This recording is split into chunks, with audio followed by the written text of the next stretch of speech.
Kia ora and welcome to this episode of the Quality Antics podcast. Now today on the show we have Ellie, aka Loving Ellie's Belly. Now she is a hoot. We have a good yarn about her journey throughout the social media landscape, but we also talk about brand deals, influencers, carrots and funky email addresses. Let's get into it. Righty ho, Ellie, welcome to the Quality Antics podcast. Thanks How are you, for having mate? me. Yeah, I'm good. Have you done a podcast before? I have. Ooh. One. Okay.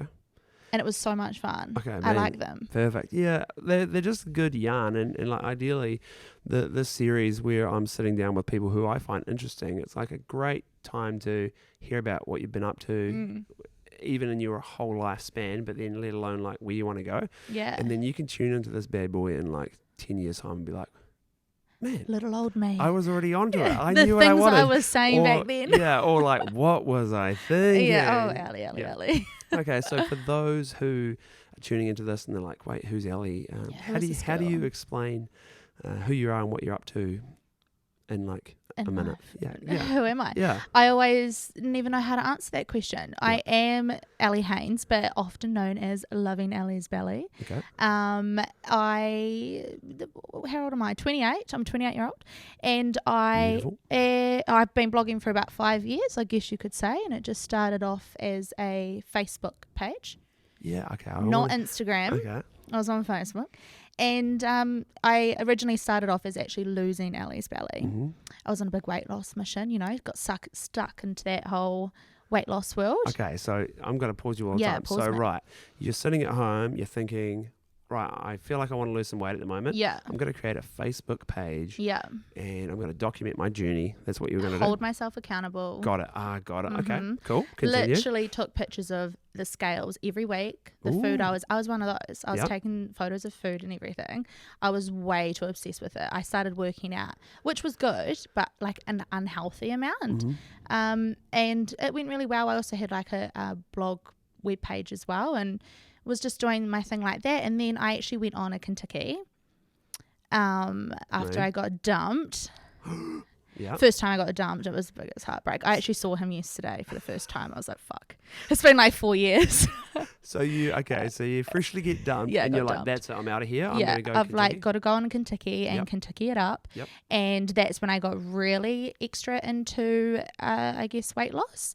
And when I was on my Kentucky, a few things happened. Obviously, I have IBS and I had too much dairy and I ended up crapping my pants on the bus to Kentucky. We're going to go to this level. We're taking it far. What? Yeah. Okay. And because we couldn't use the toilet for number 2s on the bus, and I was like, I've got to. And all of a sudden, it just went through my pants. Yeah. And I, for some reason, blogged about that. Mm-hmm. And it went really well. And it started getting shared heaps and stuff. And it was just like the story of this girl who shed her pants on Kentucky, basically. Yeah. And I was like, cool. I quite like that I've shared like a real side to me, a humorous story. Mm-hmm. And I just thought I'm going to start doing that more because I am a Fruit Loop. I'm a nutter. Yeah, but that's what I love about you. It's like, okay, so you've just freshly shat yourself and you've cleaned that mess up. And then were there any points when you were writing this or you were thinking about sharing it that you were like, I don't know?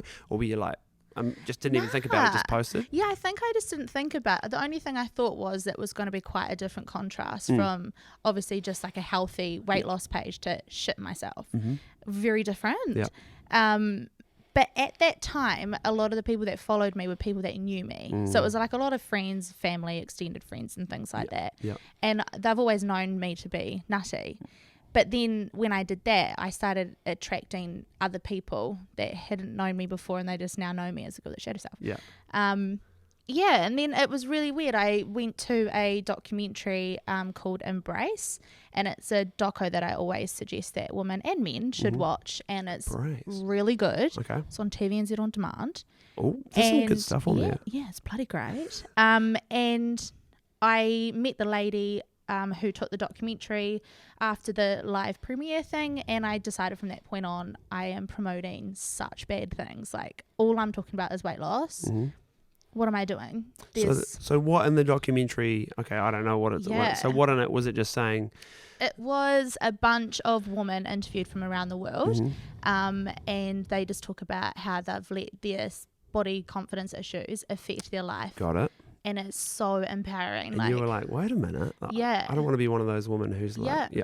And it spoke about, models, which a lot of us women look up to and think, we want to have bodies like that. But that they wouldn't eat for weeks leading up to a catwalk, like Victoria's Secret. Crazy, yeah. And when they would eat, it'll be cotton buds dipped into Powerade. Are you kidding? No. Is it a thing? Does that make you want to eat KFC straight away? What? What? Yeah, and it was really sad. And they were talking about how they didn't feel comfortable in their body. And then you've got young women looking at them being like, that's what I want, but not knowing that that's what they were doing. It's really good. Okay, so you watch that, then you're like, nah, I'm going to make the flip. I'm going to change things. I'm not going to be involved in that stupid stigma that is like constantly promoting weight loss. And it wasn't making me happier the smaller I was getting. I had other issues that I needed to work on. It wasn't just because I was a chunky monkey. Yeah. Weight loss doesn't make you happier. So, I just jumped in the car with my mum and my sister-in-law and I was like, I need to change the style of my page. So it kind of went to like a lifestyle kind of blog and I changed it to Loving Ellie's Belly and I just embraced every part of life, really. Cool. Okay. Yeah. Okay, so then how did your audience who had followed you for that weight loss journey, were they like, you go girl, or were they like, wait, what the hell is this? Or? I only had one guy that had followed me from the very start and he was in America. Yeah. And I always found it interesting, like I always get when men follow me because of obviously you would know the stuff I talk about is a bit womanly, isn't it? Yeah. There's a bit of insight into us women's lives. Yeah. Yeah. That's good. Yeah. But he, because obviously when I embraced my body a bit more, I just realized my unhealthy addiction to too much weight loss. So I went back to sort of eating probably a little bit too much KFC. I don't know. And he just said, I followed you because I found you and I really liked joining along on the journey with you and you inspired me to lose weight, but I need to unfollow now because I need to follow people that are going to keep me accountable. Yep. And it was a really nice message. Oh, okay. Yeah. And that was the only one I got. And I was like, interesting, but that's good on him. Yeah. So it was quite random. I love that even though he, like you say, he unfollowed you, but I love that he messaged you and said, hey, like, whatever, that's cool. Yeah, and he actually did follow me back about 2 years after. Does he? And he looked mint. He had looked healthy, had lost all this weight, and he was in a good headspace, and he's like, I can follow you now. What? Yeah, cool. And I was like, cool, we're friends again now. Cool. Yeah. So I wonder about following you. So like I think I've probably told you, but like my history with you was flicking through Instagram as you do, then sitting next to my now wife, and she's cackling with laughter, losing the plot. And I'm like, wait, what the hell's going on? Yeah. And then that happens again the next day, and then something else happens the next day, and I'm like, wait, what is this? What are you looking at? And she's, oh, this chick, and then that's how you came into my life. And I was like, oh, okay. First thing, I'd heard it at you a couple times. I was like, oh, whatever. And then after it happened a few more times, I was like, I'm going to follow this chick. Yeah.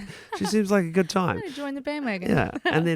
Okay, so I digress. Right. Because I assume there's a bunch of guys out there who follow you who are in the same boat as like their partners have talked about you and they're like, oh, this chick's relatable and she's crack up. But some things you say, I'm like, whoa, okay. Whoa, I didn't know that. Yeah. We're deep in the girl chat. Yeah. No, that's gold. Okay. So Loving Ellie's Belly, doing your thing, embracing you, and you're happy as Larry. You've made that transition over. Yep. Then what? Like, what was to where you are now? Talk me through what else has happened. Well, so that was all Facebook, and then a couple other things that sort of happened that I guess you could say spiked the following, and I like to call it my little online family. Yep. On Facebook. That then I guess have kind of led me to where I am today with it now becoming, I guess, a part-time income.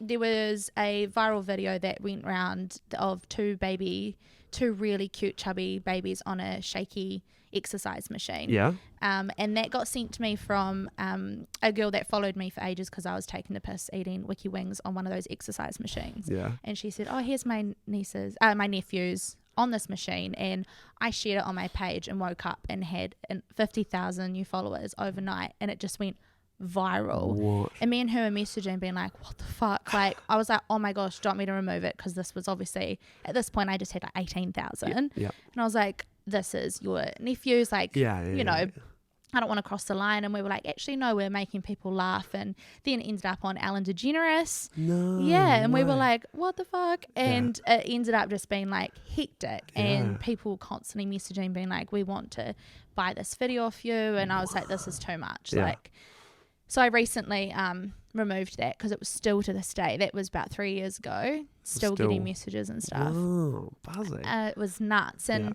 that kind of freaked me out a little bit because the followers that came from that video didn't know who I was on my journey. So then when I went back to sharing, I guess, body confidence things, which was my main message, I would start getting quite a lot of really inappropriate messages. And I was like, I can't control this. So that's why I started Instagram, because you can obviously delete and block so much easier. And people can't really share your post as easy on Facebook. Yeah. And that was, about 3 years ago when Instagram started. Okay. So the hate or the weirdos on whether you're on Facebook, and at any stage were you like, did you question how much you share in your general life? Like, were there any moments there where you're like, well, am I doing the right thing by even posting at all? Like, I don't want to deal with Gary in Ohio who's messaging me and like all those things. Or were you like, wanted to steer the course, or like, what happened there? Yeah, I reckon I did on Facebook, but I've never felt like that on Instagram. Okay. And my whole family has always known me as a person that shares way too much. I'm such an open book, so it's no surprise that I share everything. But yeah, when it came to Facebook, it was just quite a really interesting audience that came from that video. Yeah. And I didn't know how to like control it, and I really wanted to delete my Facebook and just start fresh and have the people that genuinely wanted to follow me for who I was. You know, so it was quite a weird transition. But then you bounced to Instagram, and you're still enjoying that space. I love Instagram. Okay, I feel like it's a good, safe place. Sometimes, obviously, it's got some assholes on it too. I mean, you can't control them, but no, that's what I mainly use now, and now it's turned into a part-time income, which is just so weird. Okay, so because people create journey blogs, they write about whatever, they tell their own story, they post photos of whatever, and they don't get the following that you've slowly amassed and the comments and the community that you've built. Why do you think that you personally, like, why do you think that people resonate with you or like to follow along with you, like, in your opinion? I don't know. I do get asked that a lot. On a lot of people will message and say, how can I grow my following? And my only response is to literally just be yourself and don't fall into a mold, which it can be hard, obviously, because being quite different online does come with its consequences. But I just stick by what I believe, who I am. I'll never try and change my page to fit into anything else. And it's just I've gradually built a lot of trust online as well and developed a lot of friendships. I spend heaps of time responding back to messages and the stories and advice that is from such young girls as well. I've developed a really wicked online community, and I think that's quite important rather than just posting really gorgeous pictures, which a lot of people do, and look, they're great photos. But I work really hard to try and keep good relationships online and help people. Was a bit of a throwback here. Was MySpace and Bebo and those sorts of early social medias, when, I don't know how old you were at the time, were they a thing for you? Were you like loving being on those platforms? I never got on the MySpace bandwagon. Okay. Or there was another one that I've completely forgotten the name of it. But Bebo. I was hard out on Beebs though. I was like hitting men up left, right, and centre, doing ASL, age, sex, location. Yeah. But my sort of days was writing in diaries. I wrote so much in my diaries. That's right. Yep. Yeah, and recently, me and my mum have found them, and we've been reading them on my page because, like, I was such a skank. Saw that. Man, reading them, I was like, jeepers. I'll probably be like that when I'm older, reading my posts now. But that was my form of documenting my life. Cool. Writing. Okay. Yeah. And then, I want to pick your brain about a gazillion different things, but like, let's just keep going in the direction that we are going. So we've been talking a little bit about Instagram and you, and then one channel I didn't mention was Snapchat. Were you on the Snapchat bandwagon at all? Oh, yeah, I did have Snapchat. Because what I see on your Instagram is Instagram stories. Yeah. And they were like, Snapchat was like the early Instagram Yeah. story. And it was like the thing where you just chucked whatever was Instagram going on. stole it kind of, Yeah. didn't they? And so were you like most people where you were Snapchatting and then bounced across to Instagram pretty much full time now that they Yeah. had? Okay. I did. I loved Snapchat. Yeah, it was a hoot. But what started weirding, what is that, if that's a word, weirding me out was I obviously am such a family person. I'm always around my nieces and nephews. Mm-hmm. And that's a huge thing that I've had to kind of, I guess, be aware of is that, and that's what made me realize on Snapchat was that if I Snapchatted me with my niece or nephew and they're young, I saw a lot of screenshots and I was like, like they were What? never naked or anything. I didn't cross that line, but it was always just really random things that people would screenshot. And Yep. I thought, right, okay, just Yep. creeped me out a little bit. Weird. Yeah, and then obviously when Instagram brought the stories out, I'm so lazy, so it was so much easier having it all on one platform. One place. I love it. Yeah. But what I love about you is that you, I need to get to so many topics, but you, one thing I'm like, sure you post, which I barely see, and we've talked about this in the past where I'm like, oh, I haven't seen anything of yours in a while. Yeah. I go to your page and I'm like, A million I haven't likes. seen I this just and see this you. and this and this and this. I'm like, wait, what? Yeah. I got to catch up. But your stories are like consistent. Do you feel an obligation to, oh man, I haven't done anything on my stories today? Or is it now kind of embedded in your daily routine where you're like documenting funny moments and having fun with it? Or I think a bit of both. Mhm. I love documenting anything. Yep. And I'm that person that's always like, if someone's doing something, I've got my phone out. Yeah. But then there is also, I guess, an element of it that if I was to go, like over Christmas, I went about 4 days without putting anything online at all on stories or posts. And I saw a huge drop in my engagement and then trying to build that back up. So it's from like, I guess you say a business perspective, Yeah. it can have an effect. Yep. But I don't think of it like, oh fuck, I need to post. I just think, okay. Yeah. Yeah. Yeah, because I feel like it is a mixed bag of you where sometimes you're probably like lying down on the couch at the end of a day and you probably might have not done much, but you got something on your mind and you're like, oh, boom, I'm just going to share Have it a with wee my yarn. community. I noticed you turned off Yes. replies, Replies. DMs, whatever, a while ago. Talk me through that. Yeah, that was over Christmas because Yep. I had a break from my part-time job and we got Christmas off and I thought I'm actually going to have a break from this job as well. Yep. It's 24/7. You don't just work, I guess, 9 to 5. You could be getting DMs at 3, 4 in the morning from people from the other side of the world. And a lot of the responses I was getting weighed quite heavy on me if I spoke about certain topics that were a bit hard to address, and then I would get responses of people wanting advice. I've ended up spending about 3 to 4 hours a day responding to messages, and I have to respond. I really don't like when people don't respond back to me. Yeah, me too. I get really like, bitch, what? So I really want to give people that time of day, but it was just becoming too much. So I was like, I'll have a wee break over Christmas. And it was really mentally like, what's the word, clarifying? Like, it was good. Yeah. It was good. It was really good. Yeah. And I just haven't turned them back on. I still spend about an hour and a half responding back to messages. Whoa. But it's people that really want, like, desperately want to know something or want to know where something's from or anything. So it helps, but I do feel bad.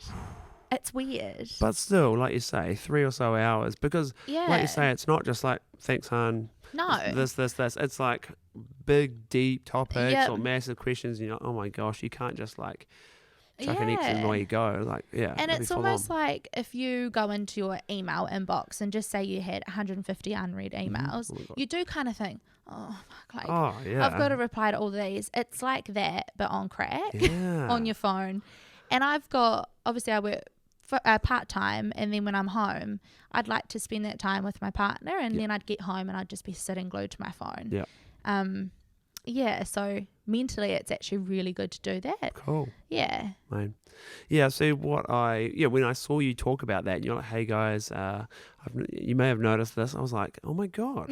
I reply to my like one DM every like 2 days. And I'm like, oh yeah, like that's fine. That's great. But I can't imagine getting like a barrage. Okay, so talk me through another thing I just really want to pick your brain on, which we've like kind of talked about in the past, is before we talk about the lawnmower series on your Instagram thing. Oh my gosh, I was losing the plot of that. I'm a brand, and I want to work with you. Okay. Talk me through the social media influencer landscape and where you see it at the moment, and where you want it to go, and maybe where you see it. Like, are you? How does that whole thing work for people who are like, wait, what? Like, how does that work? Because I guess it is still a bit wait whatty at the moment, isn't it? Mm-hmm. And that's where it can get quite random. Is that this is obviously like a hobby that's turned into an income. Yeah. But then for my job, I do marketing and social media for a brand, and I really struggle with that brand to get following or brand awareness or engagement on that from a brand perspective. And I have to hunt out influencers to work with them, and it is bloody hard on a brand front because you want your money's worth, because essentially you pay because it's a form of marketing, and it's a wicked form of marketing if it's done right. But it's really, I honestly think it's a matter of like trying several different styles. There's so many different types of influencers out there now. There's different categories. I get like, gosh, it's so complex. Even I'm confused, and I'm fucking one of them. So but for you generally, like, let's say I'm a clothing brand, okay, and then someone reaches out to you. Do they email you? Do they DM you? Like, how does that work? So on my end of it, it would be they either send a DM and say, we'd love to work with you. And if it's a brand that I'm really fussy because I'm actually really lazy, like I said before. So I don't want to create myself heaps of work just for the sake of getting money. It's not why I do it. So if it's a brand that I quite like or I've used before, I'll just tell them to email me, and then we'll converse in email, and I'll just ask what exactly it is that they want. And then now I have a rate card. How perfect. It sounds real weird, but I do have to put, I guess, a value on your time. Someone was saying it the other day, when you are creating a post, it's not just a matter of taking a picture and uploading it and then getting paid. There's so much hard work behind it, and you've got to get real creative. You've got to edit everything and it's like you're creating a movie all by yourself. You're the actor, you're the everything. So I send them my rate card, and I say I'm so happy to negotiate though, because I really like working with small businesses. And then they'll say if it works within their budget or whatever, and then we just negotiate, and then they'll just go, okay, cool. And generally, what do those businesses or brands want? Like, do they want you to, is it like shout outs? Is it, like you say, is it photos and videos? Are they clear on that stuff, or do they like, oh, you just wing it? There is some that, if I guess it's like their first time trying that sort of marketing technique, and they'll be like, we don't really know what to do, and I'll go same. So let's just try it together. Cool. But a lot of it is really just brand exposure, or they'd want more page likes, which I try and get them away from, because likes doesn't mean shit. Or a lot of them like competitions, like giveaways. But I guess it's more just brand exposure and awareness, and then developing a relationship with them, so then it's an ongoing thing. And then people can actually see results rather than a one-off post. And so, who are some brands that you're working with at the moment, or you have worked with recently, that you want to shout out? That you want to who have you been working with? I've got a select few of brands that I work with. There is a long-term partnership, which is awesome. So a collagen powder. I mean, gosh, who doesn't take Nicole, collagen? my wife is always hitting me up about that. She's always like, that looks good. Yeah, but look how long my nails are. That's all natural. Nice. And I've never, so Brett likes that because I can scratch his back. I do take collagen powder. So that's a brand that just signed another 6-month contract with them, which is really cool. A skincare one, they're good because that's a 6-month deal, so you have to share the results throughout it, so then people can really get a clear, I guess, the truth if it works for your skin and stuff. Clothing ones, fitness wear, like Eamon. I've been with Eamon for probably 2.5 years now. They're the best company to work for. They're really cool, awesome bunch of people, and there's a few other little ones. You get some weird ones though. I had a bag of carrots that wanted to work with me. So do I look like I fucking eat carrots? Wait, what? A tiny little bag of carrots, and they offered like pretty reasonable money. And I said to Brett, hey, this carrot company wants to work with me. And he just started laughing, and he's like, Ellie, you never talk it. Like, if it was KFC, maybe. Well, yes. Sold, authentic, Carrots, and he's like, what are you going to do with it? Just do a selfie with the carrot? And I was like, well, that's so true. And obviously I turned it down, but then you start seeing carrots posted everywhere, and I was like, wow, wow. Yeah. And that's the thing. So like you and obviously a bunch of people out there who do your thing, it must be interesting for you to see these messages come through and then be like, oh, okay, I see you. That's because you'll see these people doing these interesting posts. You know, oh, that's a good idea, and oh, that's a terrible photo. Interesting. And like, you do fashion, now you're posting about carrots. yeah, like, wow. yeah. Because it can be interesting. Because that's a hard battle for you or for everyone if they're in that kind of influencer space to make it authentic and make it kind of just like it is, because you don't want to be talking about carrots one day and then like something completely different the next, and it doesn't really and it doesn't really flow and it doesn't make sense, and people can just like, oh yeah, I don't know. That's the battle, is to make it as like natural as possible. Which and I went out for lunch with 3 other content creators yesterday and Wicked Girls, and we were talking about how it can be really hard because, you know, I guess the word influencer is like, is influencer not the term? Oh my gosh, everyone is like, fuck influencers, and we're like, wow. So like we were saying, we prefer the term content creators because that's exactly what you're doing. You're just sharing your life and then you're getting incredible opportunities from it. But there's so much hate, and it's like people think that we're this, I don't know, just this weird group of people online that are just lying when it's not like that. But there is people that can give, it's the same in any job, they can give a bad name for it and then ruin the reputation of, there's people that are taking paid jobs left, right and centre, and that does give a bad name to other people that are really genuinely just doing it, you know, because they want to, or they believe in the product, or, you know.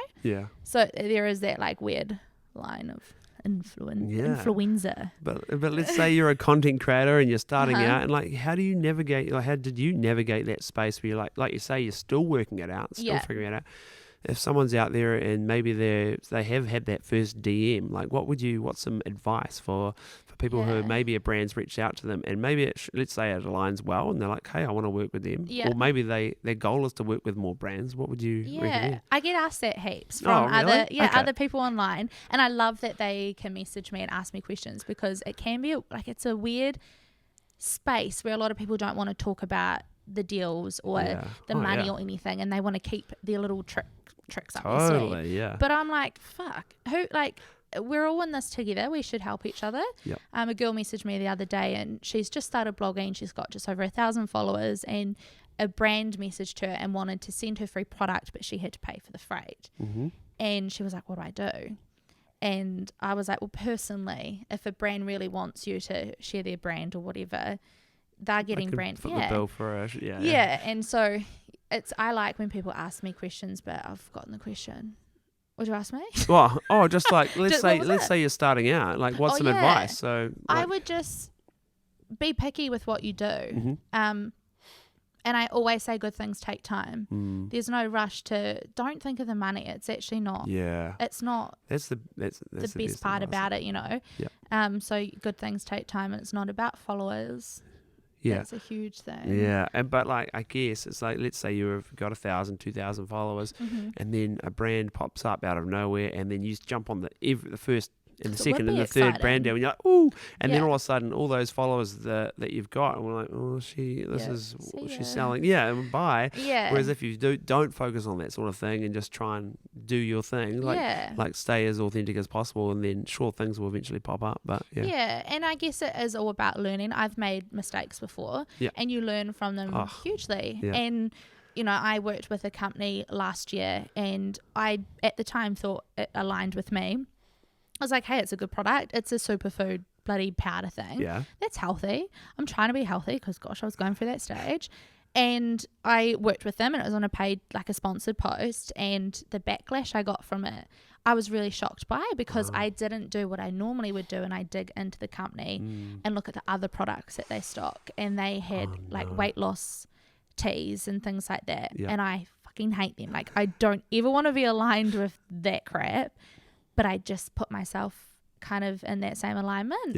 But the backlash was my followers that were concerned. And it wasn't like nasty things. It was just, hey, Ellie, do you realise this? What's up? And then I just got on my stories and I was like, oh my gosh, I didn't like, I just fronted it. And it definitely taught me, I lost followers, but I totally respect them for leaving something they don't agree with. And I just learned from that, and I was like, okay, dig deep.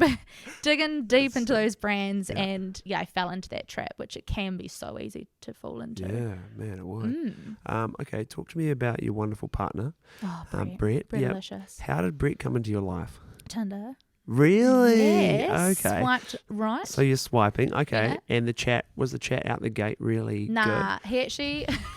He hates me for talking about this. But we obviously met on Tinder. I swiped right to him, and I was flirting with my 2 best friends, and we were just hitting Tinder hard. We were all single.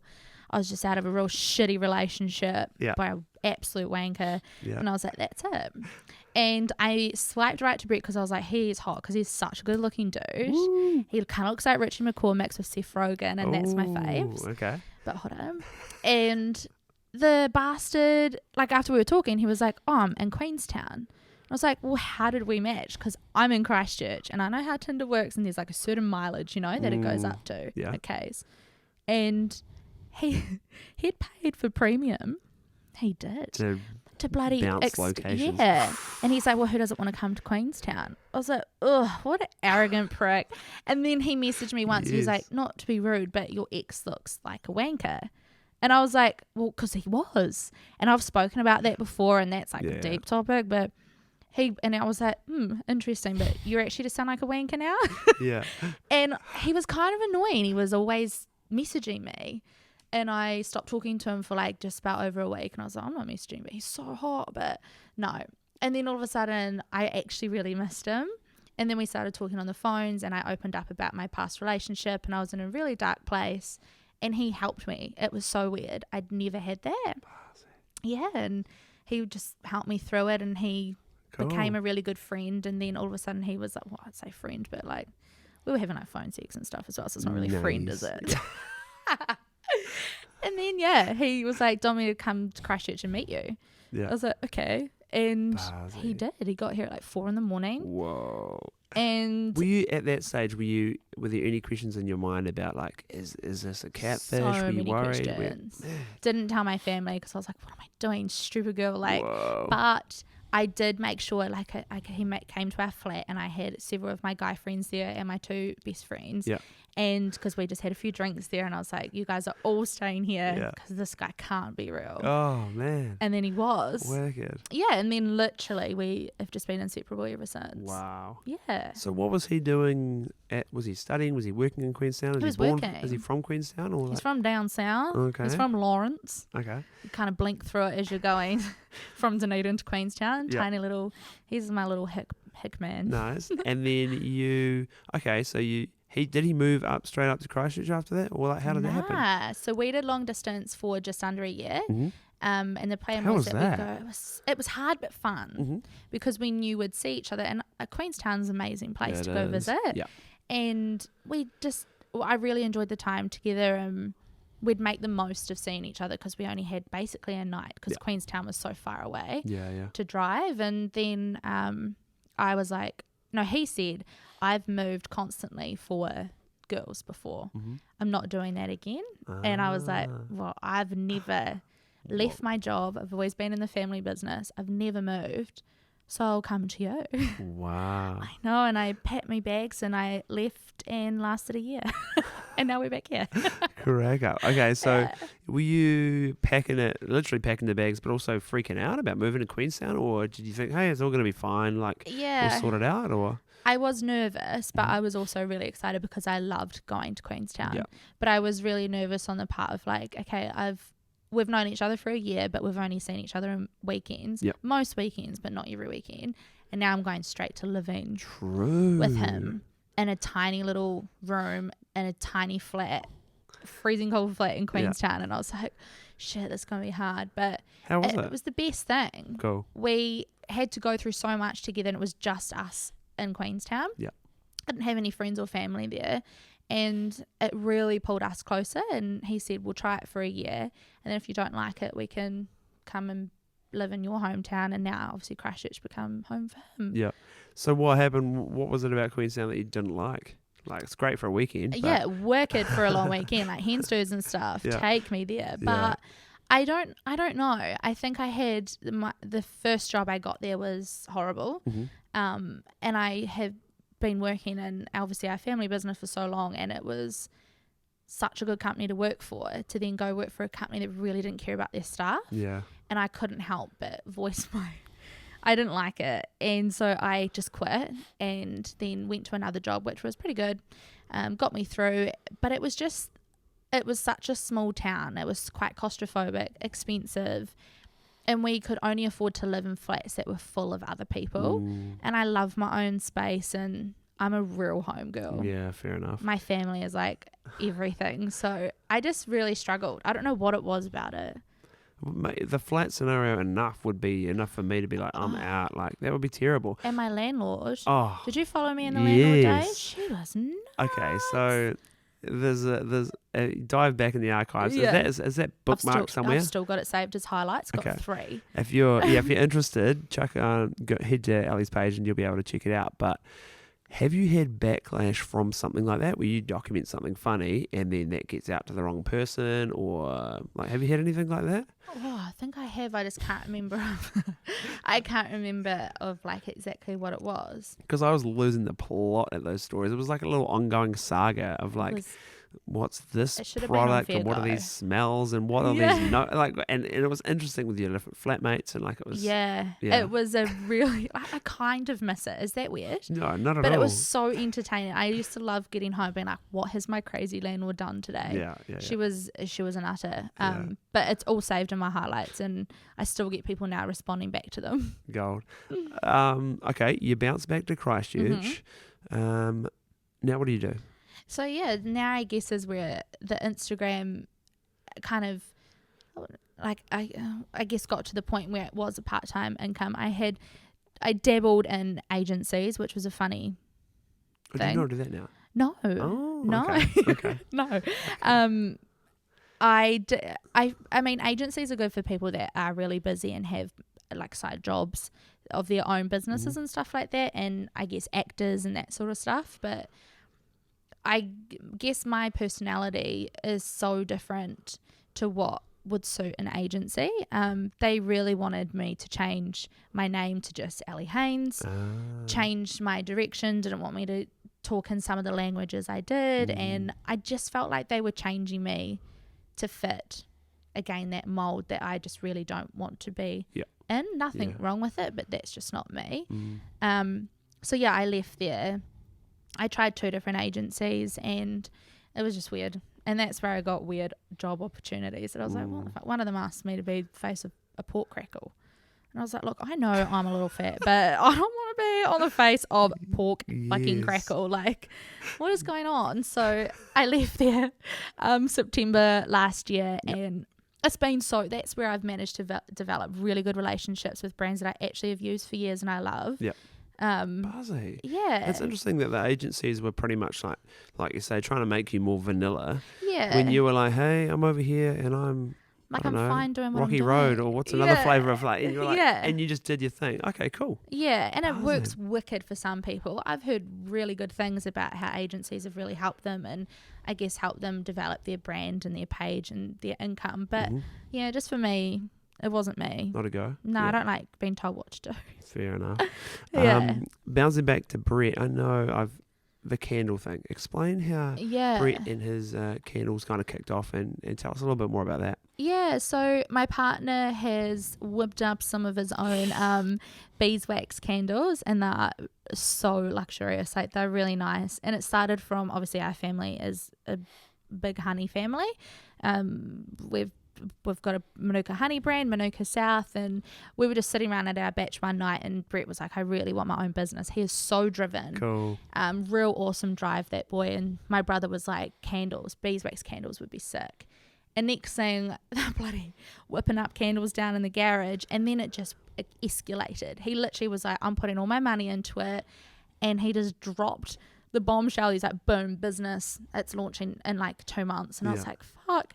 And we've launched it, and it's been really testing for our relationship, because we've gone from like obviously just a relationship, and now we're essentially business partners to a degree. So when we're at home, we're now working on ABL. Yeah. So it can be quite hard, and I've just recently said we need to have a cut-off time, because we're packing orders. Like, if an order comes through at 10 o'clock, he'll want to get that out the door so then the customer gets it the next day. Yeah.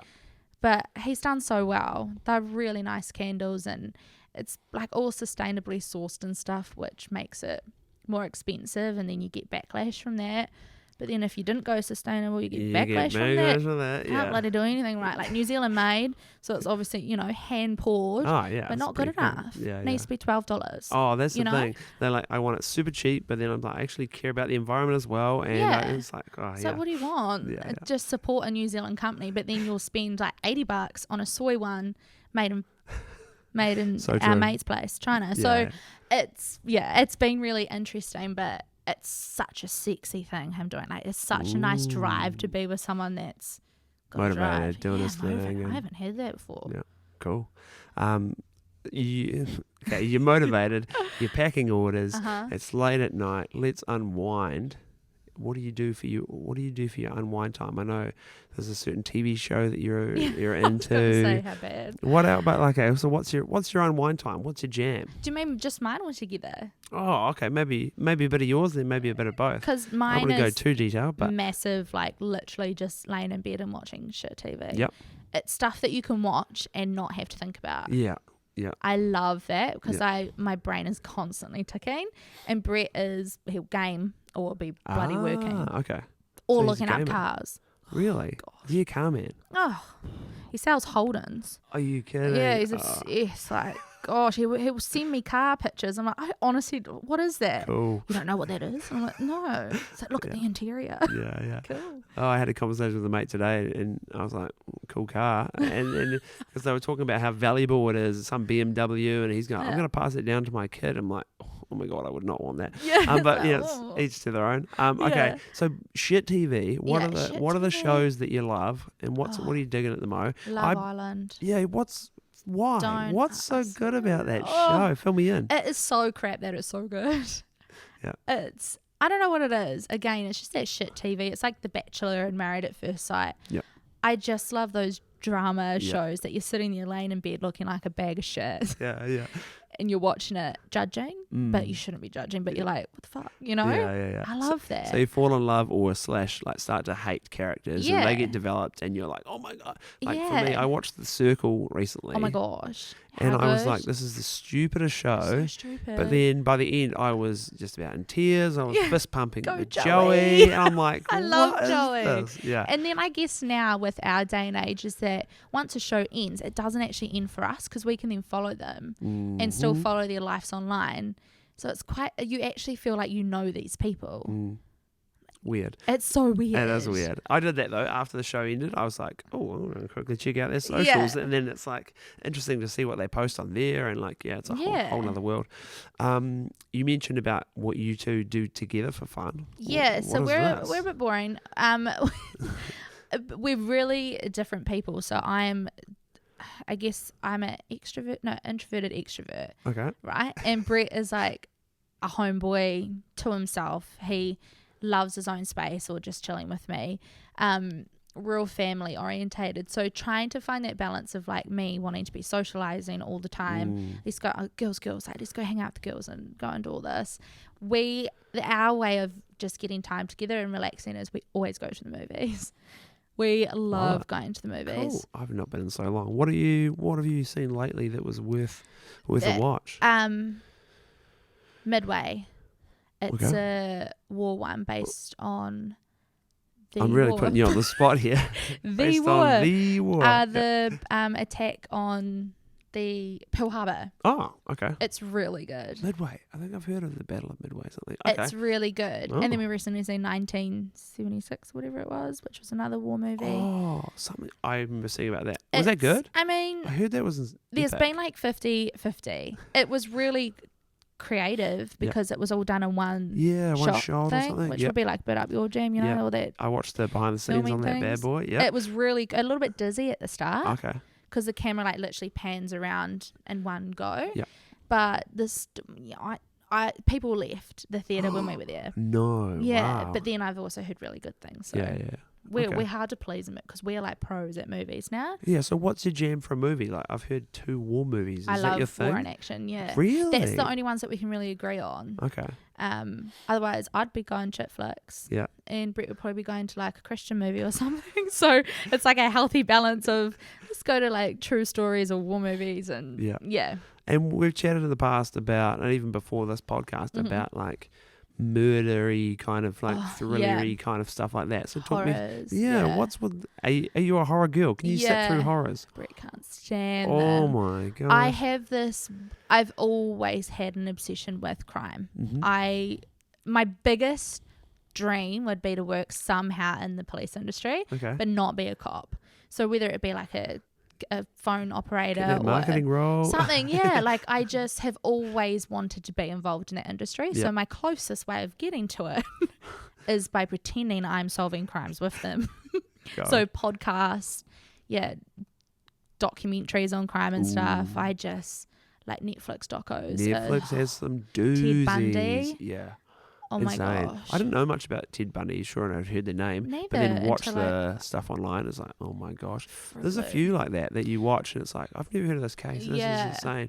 There was one that I was watching recently. It was about this dude who pretty much claimed that he murdered like so many hundreds and hundreds of people. And then, I need to give you the deets and I need to actually know it. But he, I'm really botching this here, but pretty much he's like, yep, I killed all these people. Yeah. And then they pretty much like try to lock him up for like he's the biggest serial killer of all time. He's killed all across America, but then a few facts don't add up on some of them, and they're like, "Wait, is he making all of this up?" He falsely and then it's claimed. like episodes that are like, "Hey, actually, no, he can't have done this because it gets deep and it gets really confusing." And I'm like, you have what to the send me hell? that. Yeah, well, there's actually a few cases of ones that I've watched or listened to that a lot of people come forward and falsely claim.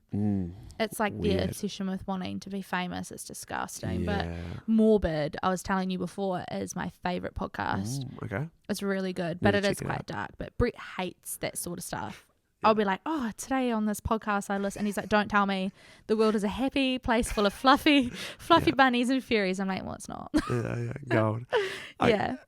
Okay, so pivoting along one more time, what do you do for fun? Like, let's say, what are the things that spark joy, that excite you, that you're like, oh my god, I love doing that? And it could be whatever.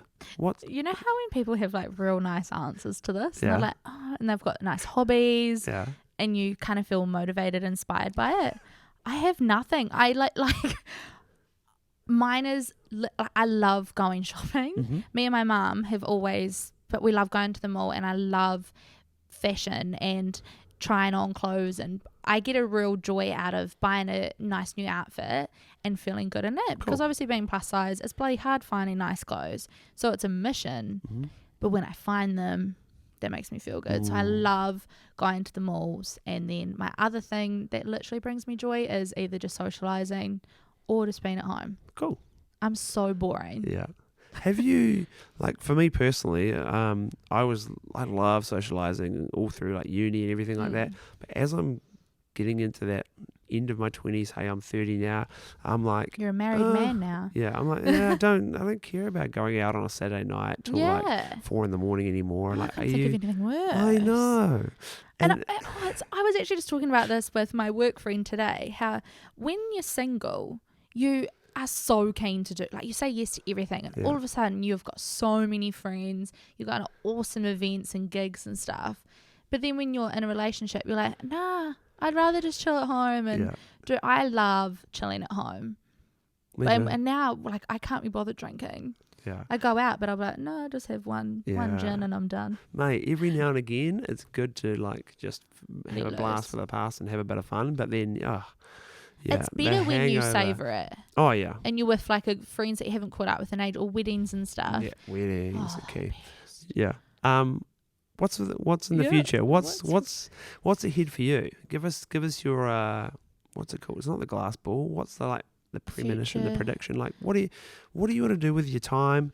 Do you see social media changing at all? Do you see you jumping on a different platform? TikTok. Are you on TikTok? Oh, I did. How cool is TikTok? I did get it, and then I felt like I was embarrassing my niece and nephew because it's their age. Yeah. And my nephew was like, "You're really embarrassing. You're trying too hard." And I was like, "What?" No yeah, and I was way. like, "It's really hard." And then I was looking at his videos. I was like, "Bro, this Chill is out. so weird. Like, it's just mimicking things into the camera." I was like, "I'll give it a try." I like scrolling through, but I think I will lay low on the videos because I was a little bit embarrassing. Do you just have no filter? Like, I see some of the videos that people post, I'm like, I don't know if I could commit to that. Like, I'm Yeah. too chicken, like, to put that out there. But It's very creative, mm. but it's actually TikTok's real weird. It's very racist and it's real sexist and What? homophobic. Whoa. It doesn't really have guidelines, and you just like, we were talking about this yesterday at the lunch, that with the Australia fires and then the coronavirus and things like that, the videos mocking those things You've seen that? were Whoa. actually like sick. And I was thinking, how if that was on Instagram, there's no way it would stay on. Yeah. But TikTok is quite twisted. But then it's kind of freaky because it's such a young audience. Totally. And they're the ones creating those videos. So it's a bit like, I don't know if I really want to support it, but then it is addictive. You download it and you're scrolling for hours. So it's a weird one, that one. Yeah. I've seen a few videos, but like nothing like that. But a few videos where I'm like, young girls are posting about filthy things, and I'm like, sexual things. if your parents see this, oh my God, this would be I so know. embarrassing.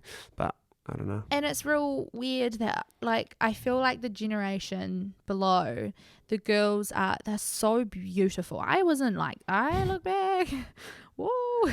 If I dug out some photos, I was like a grease ball and horrible. And then the girls these days are so beautiful, and that they're quite exposing of their sexuality and things like that, and then they're putting that online. It is so dangerous because even I could put a picture up of me in a t-shirt before I had my breast reduction and I'd get horrible sexual comments. And then I see these gorgeous young girls that are kind of into that whole social media thing and just growing up in it.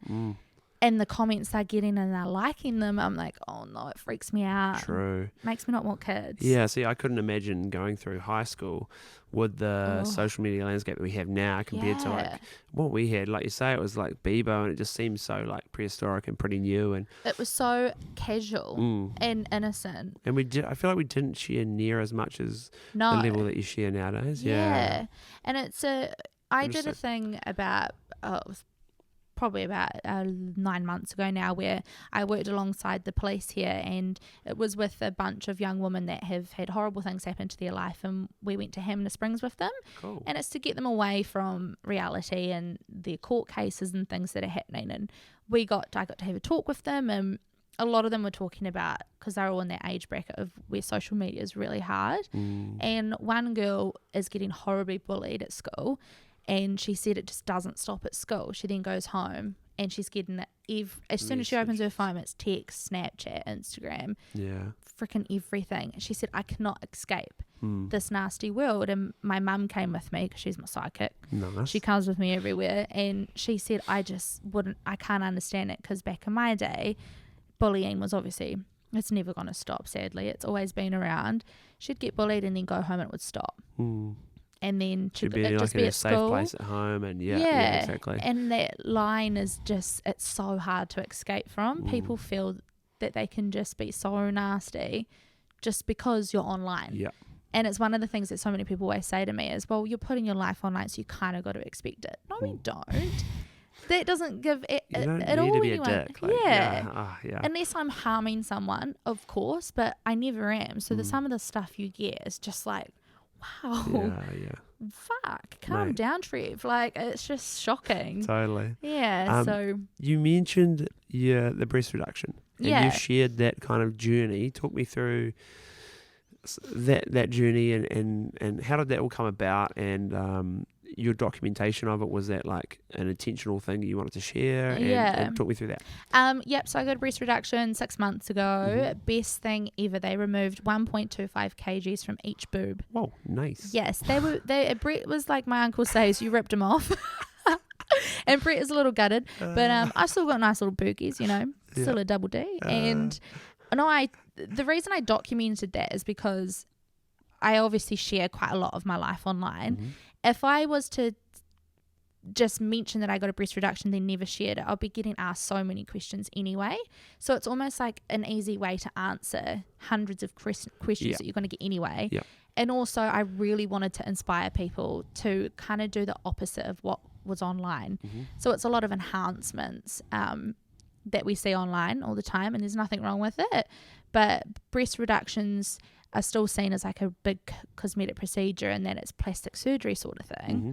When it's a massive health thing. Yep. So I wanted to raise awareness around that, you know, if you've got health problems, definitely action them, and that if you want to get rid of your boobs and it's something that is so people want, you know, a lot of women want boobs, but we Actually, don't. It's quite hard to explain. Yeah, but then, like you say, it all boils down to health. So, and like your well-being. And I had a friend who lives over in Aussie, and I heard through the grapevine that she was having this procedure done, and she had back pain and all this. And I was like, oh, it makes sense. It does. Fair enough. They are really hard to lug around, and I can imagine. I just got to the point when I was like, fuck this, and literally booked in with my surgeon, and I asked him if I could document the whole thing, and he was like, yep, totally fine with it. And I'm so happy I did, because I actually get really emotional watching it, because it's a massive thing, and it was such a life-changing experience. And so I documented that.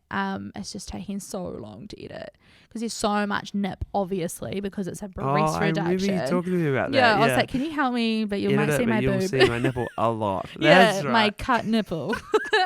But crack up. I couldn't put it on YouTube, as we were talking about before, because it could be seen as like sexual content or whatever, nudity, and I guess promoting that sort of stuff. So it's just on IGTV. Nice. Yeah. So if you want to check that out, part 1. Yeah, part 1. Is a lot of parts. Yeah, I'm like, wait, how many are we talking? Yeah. It's on Ellie's Instagram, IGTV. Click the little tab. It was pretty easy to find.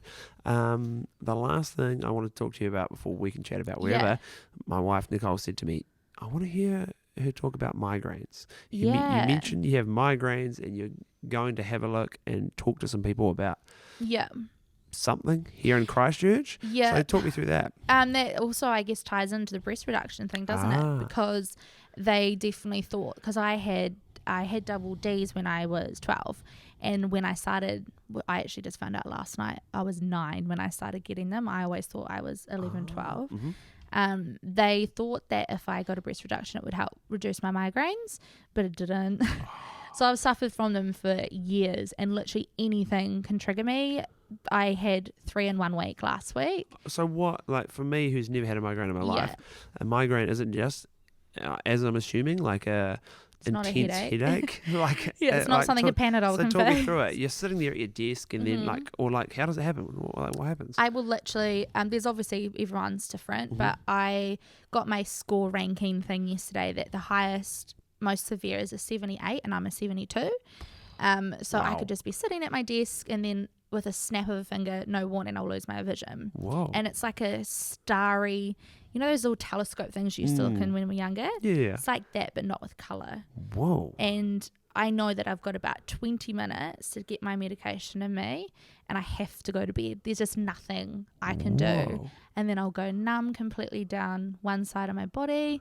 I can't talk. I'm all like disorientated. I can vomit. And then I just have a headache that feels like your skull is exploding.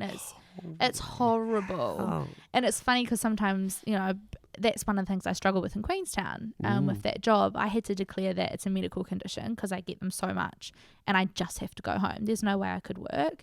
And often it can knock me out for 3 days to a week. So I've got to declare that.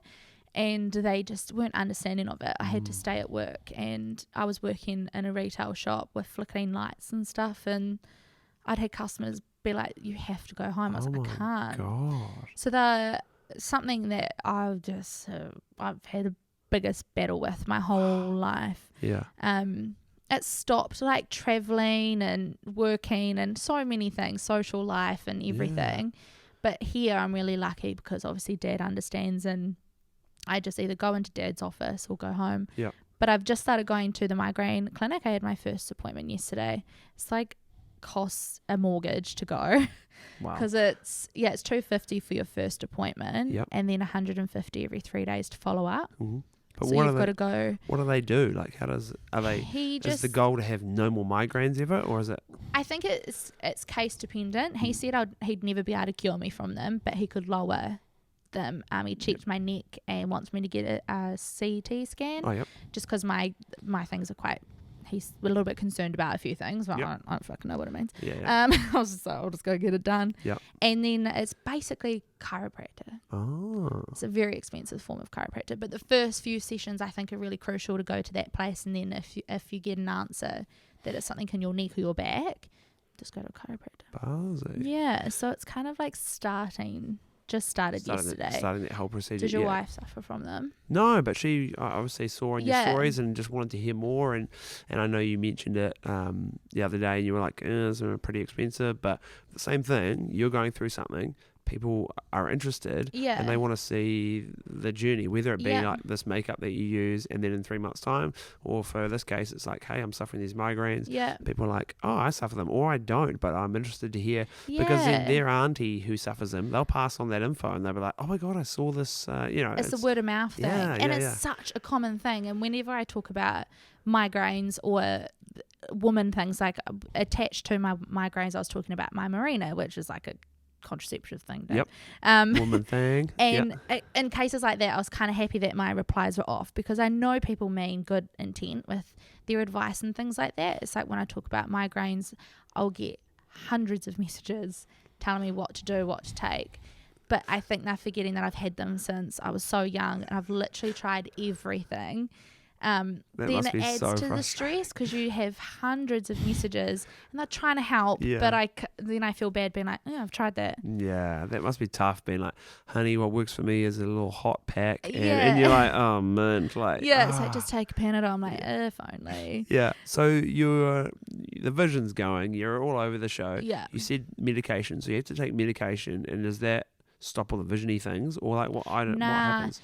I've tried heaps of different medications, and now I'm literally just on Nurofen and ibuprofen, sometimes codeines, and sometimes I literally need a sleeping pill because I just can't sleep. But the medications I were on fucked me up. Okay. Yeah, they were ones I had to take every day as a preventative. Oh, okay. And they just had real horrible side effects. And so I really want to try and tackle them as natural as I can, because I have constant headaches. Take Nurofen every day, basically. Oh, man. It's really bad. So you've been knocked back, like you say, you're in bed for 3 to whatever days.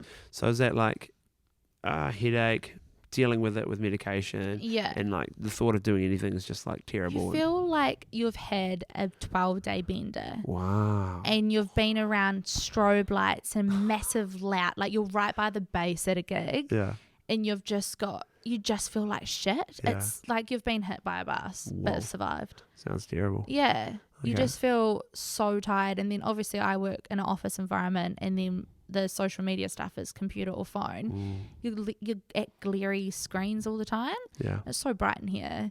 It cannot really help with it. So tough. It's hard. Tough. But then you don't, like you're saying, you don't know when the next one's coming. Yeah, you just don't know. Terrible. They just hit you like a surprise bloody willy.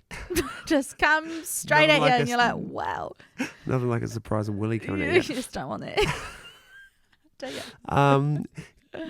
Let's as we're wrapping up, you probably have a bunch of names, but who are some people that may inspire you out there? They can be on social media, and you can throw some handles out there to share them, or like who out there inspires you that you want to give a wee shout out to?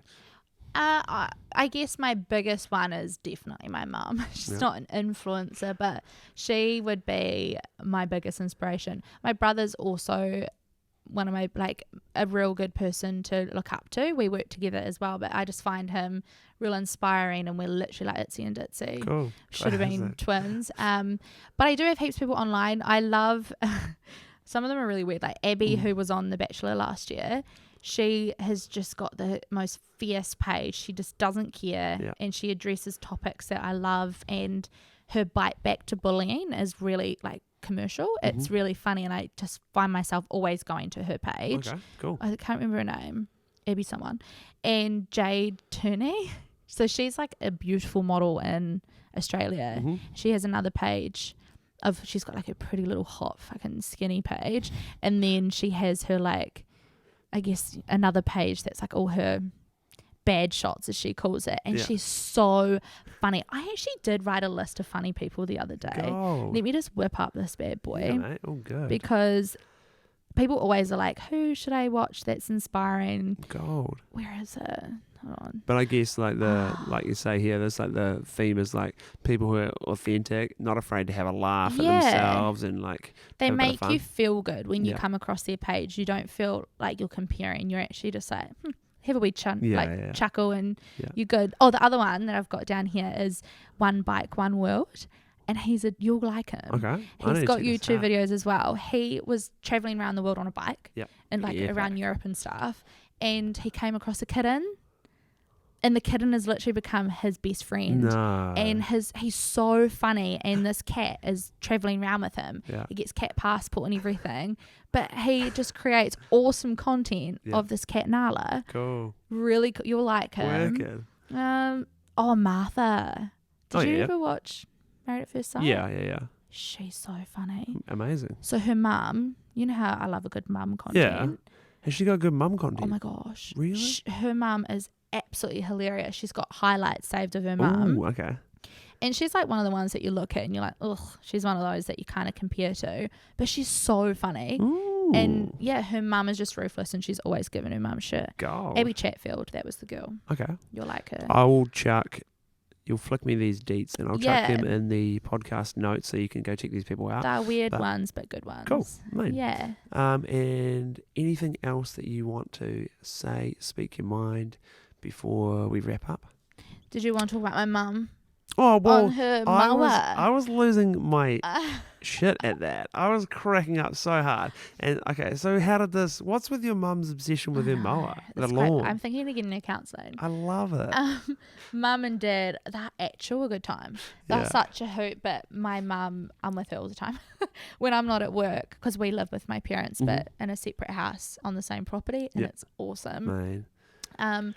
Yeah, I'm always with her, so she's always involved in my stories and stuff, and she hates it, but secretly loves it. Yeah. She's like, oh, don't put me on there, and then you'll see her watching and quite liking it. Yeah. Loves the attention, but she does have addictions, like real weird ones. So her lawn mowing one is real whack. Yeah. There's a full, what do you call it, like a highlight on the Instagram story. I was losing my stuff. Every second day. Yeah. We're gonna if we had concrete, she'd mow that. She's obsessed with it, and it goes so fast. It's 15k. It's a great mower. She actually got asked to model for the lawn mowing. What? I saw that. What on earth? I know. Is that legit? She's a mower model. That was amazing. And she had her little sports bra on, and she was going for it. Yeah, because I love your stories because, you're roasting her for the 15k, but like she's just blatting around and you're like, oh, here she is again. Yeah, like, like, what is that noise? Can I hear that again? And Dad's shaking his head. And her other one is hosing. Oh, yeah, I saw that as well. Oh, gosh. She's so annoying. I love wee Potter. Wakes us up. Yeah. Hosing all or mine. Gold. She's always out there in that bloody garden. Gold.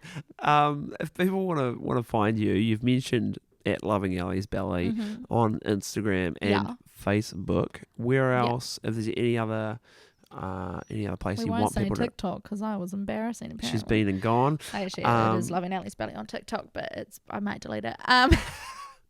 That's literally it. Yep. And if there's a business tuning in and they want to reach out to you, same thing, or is there an email that is better? I've got email. I do have my email. What do you call on your bio on Instagram? But it's literally just Ellie Haines 161 at gmail.com. What's with the 161? It's actually an address, what? like an old address number. Ah. I don't know why I did it. Well, it was better than my first email address was. Oh, here we go. Elzie, so it's ELZIE and baby, but it was BAYB 69 at gmail.com.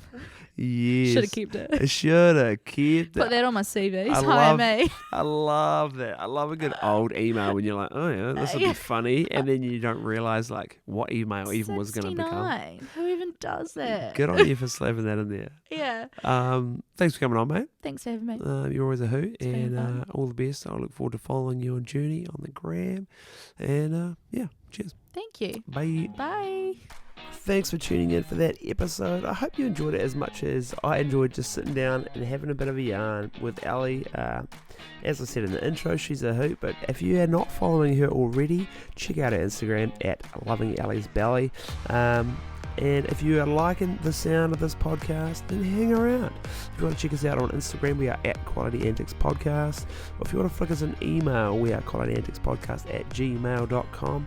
And if you could chuck us a review, we would bloody love it. Thanks so much. You have a good day, and cheers.